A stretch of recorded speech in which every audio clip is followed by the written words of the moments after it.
Santa? Yes, Virginia, there is a Santa Claus.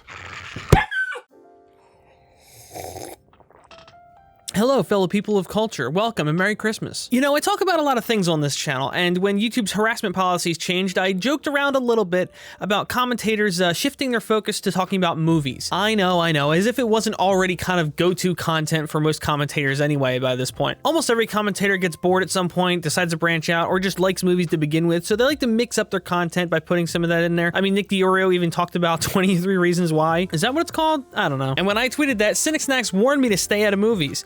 But I've already done quite a few, so I decided to keep going anyway. So in short, I'm doing this despite him. You hear that, Cynic? I'm doing this because of you. I'm about to unculture these people. I wasn't trying to threaten you, I was trying to protect you. Bad movies have driven me insane. I'd never wish this upon anyone. Please, save yourself. This eggnog's gotta be expired. So today we're gonna be taking a look at a slasher movie that some would call a Christmas classic and others would call straight to DVD. And to be fair, in all reality, it is both. However, this little-known art house picture somehow managed to nab multi-time award-winning Goldberg. I never said that they were awards for acting. Now, you may have heard me say this on social media a couple times before. I just don't like Christmas movies in general anymore. It's not a Scrooge thing. I'm not standing on my porch spraying carolers with a hose or something. They're just so repetitive. I just don't find them entertaining anymore. They just all start to feel the same after a while. Generally, Christmas movies are pretty much copy and paste nowadays, based loosely on the plot of The Grinch or A Christmas Carol. Person though, like Xmas shows them how to change, and them now loves. And people want to complain Call of Duty's repetitive. I'm just so ridiculously bored of all the tropes of Christmas movies that I really just prefer movies that take place during Christmas and Christmas itself is hardly mentioned at all. And I don't necessarily mean Die Hard. Yippee-ki-yay, Christmas gifter. Santa's Sleigh, starring Bill Goldberg as Santa Claus. That's not a joke, this is for real, and almost as weird as Big Show playing Santa in Jingle All the Way. You've probably never seen it, or maybe even blocked it out. The story follows a young man and his friend with a suspicious amount of female, and the young man's lunatic grandpa. Grandpa is well known to be the town crazy, the kind of guy that's paranoid about aliens and lizard people, and is always inventing things that no one needs. There appears to be a design flaw that needs to be worked out. File that next to brown colored toilet paper. It's a bad idea. All right, really nice work, Grandpa. The 9mm semi-automatic nutcracker is now down. That just leaves the exploding glass balls, the electrified string light fence, and the stretch and strangle self-defense stocking. So let's get to work. In Santa's Sleigh, you find out that Santa is the son of the devil. Get it? Satan? Santa? I know, it's very, very clever. Rick and Morty fans are rolling, I'm sure. Here's where it does get interesting. Basically, Santa would go on a rampage, killing and torturing people until one day he made a bet with an angel that wanted to stop his evil behavior. So here's where it might really lose you. What's the bet on? Curling. Yes! Whoa! Yes! Yeah! Yes! Hard! Hard! Gotta hold it. If they made a sequel to this movie, I'm about 80% sure that it would take place in Jamaica and it would be about bobsledding. Santa would probably revive John Candy from the grave and have him coach him. That's how little sense this movie makes. Anyway, Santa lost and was forced to be the jolly red giant we all know and love today. Though, of course, this deal had an expiration date, and that date was December 2005. So 2005 rolls around, Santa's now free to do what he pleases, and he makes his way to the hometown of the protagonists, Hell Township. Now, the movie flip-flops back and forth between Santa and the protagonists, and for Santa's part of the first half of the movie, he kind of just goes on some bizarrely selective killing spree, seemingly maybe killing people based on whether or not they were naughty or nice, or at least I think that's what's going on. They never really say it, he just kind of seems to imply it through some of the things he says. And this leads him through multiple dark, bizarre, and comical situations, while the teens are still learning from Grandpa that Santa's not only coming, but what he really is. Grandpa gets run over by a rain buffalo. Sorry, I mean reindeer. They call it a reindeer in this movie. Somehow they call this thing a reindeer. Oh, Grandpa got run over by a reindeer. Anyways, Flat Grandpa gets trampled and the kids are left to fend for themselves as Santa chases them all over town until the final showdown in the high school hockey rink. Now, from a quality standpoint, I'm trying to pull myself back a little bit here and look at it as objectively as possible. I'd say that it's probably kind of like a sci-fi original movie. Granted, this was 20 years ago that this was made, so it's probably a little bit less bad than it sounds when I say that. Given the fact that this was made like 20 years ago, and personally I think it's fairly comparable to those movies today, I'd actually say that this is probably a good thing. I've more or less said for years now that the way I see it, there's basically two different types of bad movie. There's the movie that takes itself way too seriously, but it sucks. So they continue to try way too hard and it just still continues to suck the entire time. And then there's the bad movie that knows it's bad. The people that try to make it, they understand it's not a great concept, and they're just having fun with it. Well, usually those end up being a lot more fun because it's just natural. They're just having fun with it. They're not worrying about it too much and trying to patch all these holes. They just kind of go with the flow, and usually there's a lot more natural vibe to it. And I know quite a few people on YouTube that are movie reviewers and stuff, and they're probably cringing real hard at that opinion, but as a general viewer who just views what I want to watch, that's kind of how it comes off to me. And then there's a third category of movies that actively try to be bad as possible, and I can't enjoy those whatsoever. I'm actually kind of breaking a personal rule I have of acknowledging that they even exist right now. But when it comes to Santa's Sleigh, it's kind of like memes. Sometimes memes are actually just funny because they're nonsense. It's not random equals funny. The absurdity is what's entertaining about it.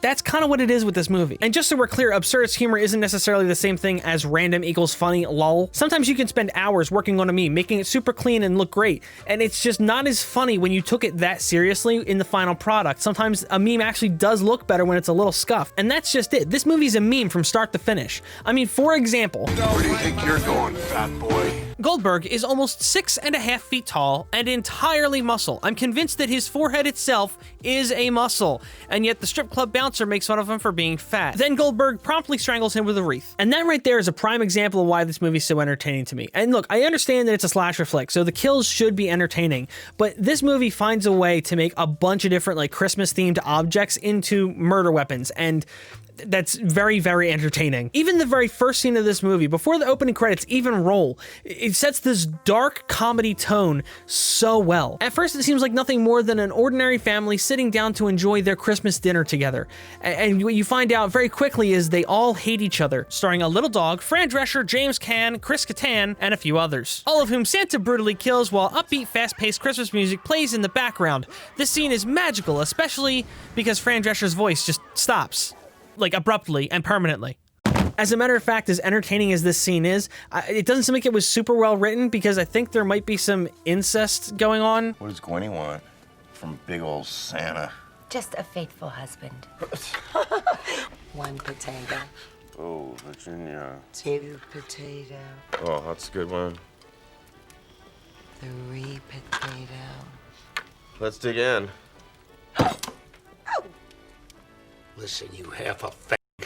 I'll stick this fork in your eye. So I think I finally figured out how this love pentagram works. Jason Mason is married to Gwen Mason, who's not blood related to the rest of the family. His father is Darren Mason, who's married to Virginia Mason. Virginia Mason is Jason Mason's stepmother. So basically he's banging his stepmom, who also has two other daughters sitting at the table. But believing it's incest is actually funnier, so I'm gonna choose to forget everything I just said. Another favorite, no, can't use the K word, this is YouTube.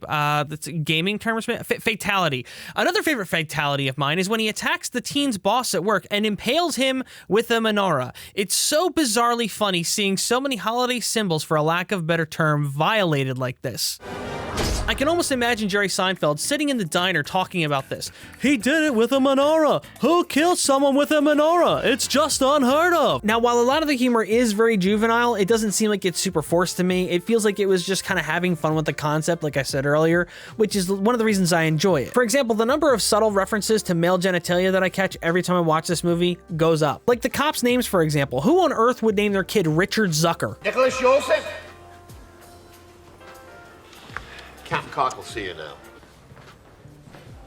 On you now, your gay apparel. Another really fun character is the scam artist pastor that spends church funds at the strip club while lying to his wife on Christmas Eve about staying late at the church. Oh, well, choir ran a little late. Okay, fine. Love you, honey. Bye. Only to then sneak out the back door when Santa attacks the club, and then the next morning stand in church and awkwardly read the names of the dead strippers as a memorial. So pray with me, if you will, for the salvation of Crystal Candy, Sierra Rains, Dixie Wrecked, Testickler. Fun fact, Bill Goldberg in the scene has a few moments with some of the girls, and one of the women in the scene actually ended up being his wife. I mean, talk about a weird How I Met Your Mother story. Well, I was just chilling in the club, smashing a guy's skull in with a stripper pole when I saw her standing there. Your mother. Now, throughout the movie, there's this really weird dynamic between Brain Dead Boy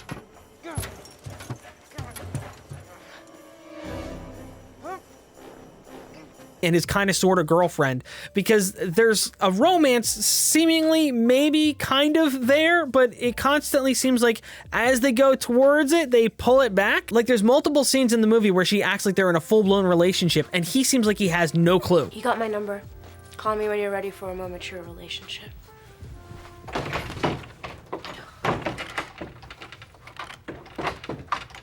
You're gonna need to suck it in. You're gonna need to push from the top. I swear to God, Nicholas, am I gonna have to make every first move in this relationship? Like, it actually gets to the point that I don't think, even if she spread her legs, put a giant flashing neon sign that said open, and just said, come on, buddy, I don't think he would still get it at that point. Now, just in case you'll take my advice and you'll give this movie a try, I still don't really want to spoil the entire movie for you, so I didn't really give a whole lot away from earlier in the movie, just a couple of moments here and there. Nothing that really breaks the story. It's a pretty basic slasher movie, so for example, spoiler alert, the killer doesn't die. I'm guessing I should have given a little more time with that spoiler alert just in case. But anyway, let's move on, because I want to talk about the end of the movie a little bit here. So what actually happens? Well, partial spoilers. Basically, after Grandpa gets run over by a reindeer, the kids just run all over town trying to avoid Santa until they end up at the town's high school. Santa shows up at the school, chases them all around, and eventually Grandpa shows up just in time to save them from being killed by a Zamboni. I'm Santa Claus, not fucking Dracula! Revealing that he was the angel that battled Santa before. Long story short, he basically challenges Santa again to the same bet as last time, but instead of 1,000 years, it's permanent, and then Santa basically, for lack of a better term, he wins. And that's when our ingenious superhero protagonist leaps into action and fires his 9mm nutcracker at Santa's chest. Yeah, that's right, he finished Santa by nutting on his chest. Now, while our two young heroes are saving Grandpa, Santa gets up, though injured, and jumps in his sleigh and flees the scene. They find a way to get him shot out of the sky, and with his reindeer dead, Santa falls from the sleigh and gets impaled on the school's flagpole. Like I said though, we know the killer lives in these kind of movies. So I will tell you it's not Killer Santa that's on the pole, but I won't tell you who or how they ended up there. There's a credit scene in this movie that reveals that Santa's not only alive, but bought himself a ticket for a little vacation, leaving this open for a sequel? No, there was never a sequel made, and as much as it saddens me to say this, it guarantee it never happens either. Look, there's a lot of really terrible movies out there, and plenty of them are done like that on purpose, leading them to feel really forced. For me, it takes a lot of the fun out of it when it feels like they're actively trying to be as stupid as possible rather than just embracing stupidity when it happens to come up. While the concept of an evil Santa Claus, even back in the early 2000s, is probably nothing new, the movie seems like it does it differently. It does it its own way, and I really enjoy the vibe of this movie. In my opinion, for better or worse, this is a genuine B movie. It has a lot more character than it has any right to. I could unironically watch this movie back to back on repeat way more easily than watching Christmas with the Cranks, A Christmas Story, or Elf ever again. I hope you've enjoyed the video, and I hope you give the movie a shot. If you do go watch it, please come back and let me know what you thought. And if you enjoyed this Christmas present of a video, please consider smacking a couple of those buttons down below. I prefer not the flag button though, please, one of the other ones maybe. As always, of course, a big thanks and a Merry Christmas to the patron saints: Bo Blacks, John Swan, This Is Ewan, Alex, Lady Zubat, Master Roshi, Logan Lotion, Pantsless Gamers, and Paul Wenworth. And to everybody who decided to give my cringy content a shot today, may your holidays be good and your eggnog be strong. I'll see you in the next one. Now to eat a bunch of holiday sweets and gain all that weight back.